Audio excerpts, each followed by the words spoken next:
is like this is because I'm going to be raising the volume and then lowering the volume and then raising the volume and then lowering the volume. And this is so that you can get as much relaxation as possible, so the tingles can come in waves. So I'll be doing this while I'm talking, so I do hope you enjoy this video. It's a new thing I'm trying out, so you see this turn dial. I'm going to be turning it while I'm talking so that the volume can keep raising and lowering with time. Something I'm noticing along my spiritual journey is that I've had to deal with people. That was the hardest challenge. I think the hardest part of coming on this planet is dealing with people, and how much I hate it for so long. And it really didn't hit me until today. I was like, oh my gosh, like sometimes I just do not fancy people at all, and their actions, their behavior, when they're living in ego and talking out of ego, like I can't stand it. And I know I do that sometimes too, so I'm not immune from doing that and those things, but it just hit me today how much our actions can kind of reflect and bounce off and come back to haunt us, you know? And I just felt like such a sense of frustration without even really knowing why I was that frustrated to begin with, I guess. And then it just hit me. I was like, wow, you know, our actions really do have consequences, and everything kind of comes back in like a karmic cycle of just behavior. Like it always comes back. So you really do have to, almost in a sense, be careful what you say to someone and choose wisely how you're going to, I guess, how you're going to come across, because even if you come across the wrong way, because thanks to someone's insecurity, you could get the brunt of the hit with their words, and words are powerful. They hurt. They are a weapon. They're like a sword, right? As they say, the pen mightier than the sword. And time and time again, with every friend, every one I've ever come across, I always get the hit, like a punching bag, and I get so sick of it sometimes.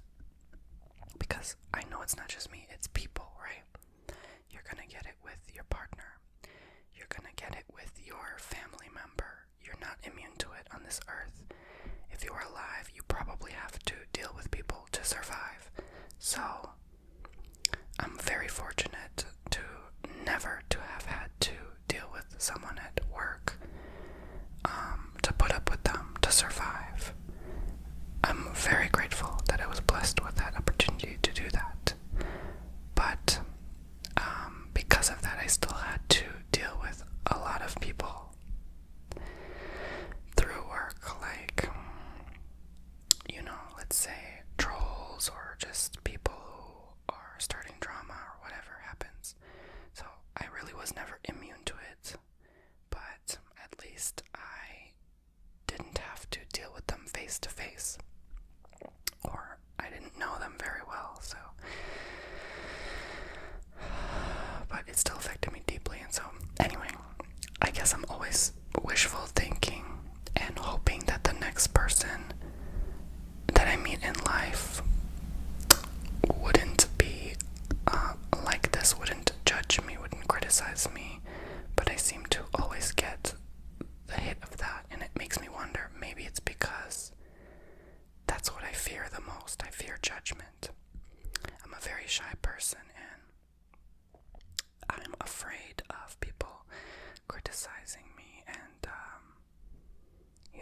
saying that I'm this way, I'm that way. always an attack on who I am. I'm this type of person, I'm that type of person. And it never, like, sits well in my spirit. Their criticism never sits well in my spirit. It doesn't feel like it's me. It doesn't feel like that's who I am. It just feels like that's a negative projection of themselves. Because when people judge you, that really is just that's just how they think about themselves, right? At the end of the day. So they wouldn't say that if they didn't feel that, you know. Everything comes from within. So if you were to criticize someone, that's really how you feel. That shows someone's insecurity, right? There's appropriate moments where there's appropriate moments in time where, yeah, you do need to say something to someone or keep them in check, but not when it's over and over again and it's like, you know, bashed into someone's brain, right? Like, I've had a friend like that I had to let go of recently because, like, they would just keep judging me and criticizing me, and I just had enough. Like, after 3 months, I was like, I can't do this. I literally can't do this anymore. There's only so much a person can take, and, you know,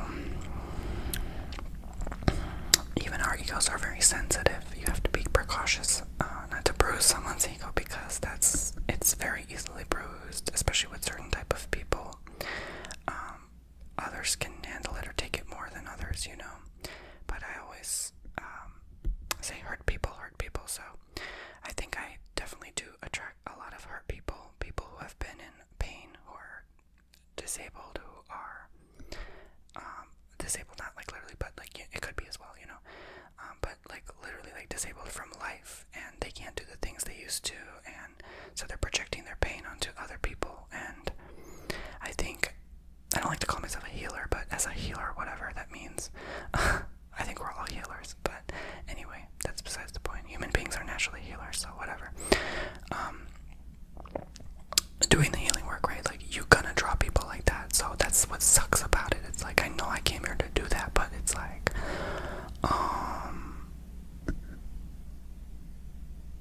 even if we agree or disagree on the purpose of coming here, it sucks because, like, you're always gonna attract people who need you, or needy, or insecure, or just wanting, like, your attention all the time. And it's like, it's very tiring and draining energy-wise. And I just, thinking about past friends, you know, that's just been on my mind lately. Like, I really felt kind of hurt today because I was like, oh dang, I have like no friends, lol, laugh out loud. But like at the same time, it's like, whoa, you know, I remember how many negative experiences I had with them that it's not even worth it, so I don't even bother anymore. I'm like, you know, I've had so much pain that I've been put through the fire so much that I literally don't even try anymore. I'm like, if someone loves me, you love me. If you hate me, bye, Felicia. Like, I really don't care anymore. I'm not gonna live my life worrying about you 24/7, right? So yeah, it's like I don't have anyone to come see me for coffee or to ring my doorbell or ask me if I'm alive or okay. I don't think I really have ever, but that's kind of it in America. Like, the lifestyle in America is different. Like, nobody really bothers caring or asking you like how you even are today. Like, really, I mean, nobody really does that anymore. Like, even old friends don't even reach out anymore. But yeah, I guess I kind of, you know, maybe wonder sometimes, did I say something to hurt their feelings, or, you know, but I'm not gonna pretend like they didn't say something to hurt my feelings too, right? So it's like, I think there is this lack of acknowledging people's feelings, and like a lack of some form of forgiveness. I really don't believe in forgiveness, because like, you don't really need to forgive someone. That's just some made-up construct of humankind. I really think it helps your journey, but it's not necessary. You just need to let go. You need to detach and let go, and that's what gives more peace. That's what's giving me more peace, rather than the obsession of the fad of forgiveness work. But that's just my opinion. That's where I'm at my journey. Maybe I'll change my mind in a few years, but anyway, my point is, just no point. These are just thoughts, right? Like, we're on a spiritual journey, so this is my journey so far. It sucks. No, but like, seriously, it sucks sometimes, and like, I just kind of, like, yeah, was really upset about it. I won't go into detail, but just really felt overwhelmed. You know, sometimes you feel like an overwhelmed sense of anxiety or something. I just got like so overwhelmed, I couldn't even eat my food. I felt kind of like sick, like a sick feeling in my stomach, and loss of appetite in that moment, and thankfully it's gone. But I guess it feels good to kind of express that feeling and let it out. I thought, okay, instead of being in this weird mode of being, let me actually release it and do something positive for someone, make a video that can help someone. Maybe you're going through the same issue at one point or another. I didn't even think this was an issue until now, and I'm like, oh my gosh, like, why is it that I just keep trying the same type of thing over and over again? So that must be karmic, right? Like, there must be a reason. How can I overcome this, right? And I know the answer is not like totally ridding yourself from society. Never is the answer, unless you really need that downtime to heal. But I haven't taken so much downtime to heal. I'm like, okay, how much more is there in this journey? Like, do I have to keep going? And on top of that, just thinking everything that's going to start happening in the next few months, it just, it's really overwhelming. It's really stressful, and I don't even know how to process anything anymore. I'm just like trying my best to continue learning to witness and observe everything that happens in this plane of existence, because everything is temporary here. None of this is real. None of this is going to be an eternity, right? Your soul is, and you are just experiencing a temporary existence. So I have to just continue accepting that and facing reality that that's just how things are. And I think if that helps the pain, it will. But yeah, no one can heal the pain but myself and my connection with God. That's what I believe, and he definitely has helped me get through a lot of things, and I wouldn't know what I'd do without him. But you guys always have to remember that, like, no friend, no partner, no mother, no father can heal a broken heart. Only you can, and that's your journey. And no therapist, no best friend, I don't care how close you are, no one can heal you, no one can help you but you. And when you realize that, when you finally make sense of that, because friends can hurt you, partners can hurt you, you can hurt yourself too. But you have to choose. You have to make the choice today. How are you going to exist? Are you still going to choose love in your heart even if they hurt your feelings? Are you still going to have that sense of love in your heart truly? It bears repeating. Or are you going to choose to hate the world because they did something to you or said something that bruised you, right? So thank you very much for listening. Oh my. Okay, let's center this. I'm not sure where I left off. Does this sound right? Is this too loud? I think so. There we go. Yeah, I think that's the right amount. I don't want it to be like too loud, too soft, just in between. I hope you enjoyed this quiet and loud and in between ASMR. Hope you could hear me during the quiet parts. I tried not to lower it too much, because this thing can go really low, so that you can still be able to hear the words that are coming out of my mouth. I love you all so much, and yeah, just remember, no matter what someone says, you can overcome, you can get through it. Don't just blame them. Don't just say like, oh, that's your own personal projection and insecurity. Don't say it to their face, that's for sure, because that'll start a fight. But I'm from Chicago. I know what a fight looks like. Okay, honey, you don't want to start that fight. I'm a 8 on the Richter scale of what, but no, I'm joking. That's from some comedian. I forgot who, but Dulce Sloan, I think. I don't remember, but anyway, moving on. Doesn't matter where you're from. You can be from G-Town or New York, or what. Heck, even New York is probably scarier. Anyway, my point being is, you can have love in your heart, and you can choose that rather than choosing hatred, which I think will make this world a better place and make a lot less people spiteful. I love you.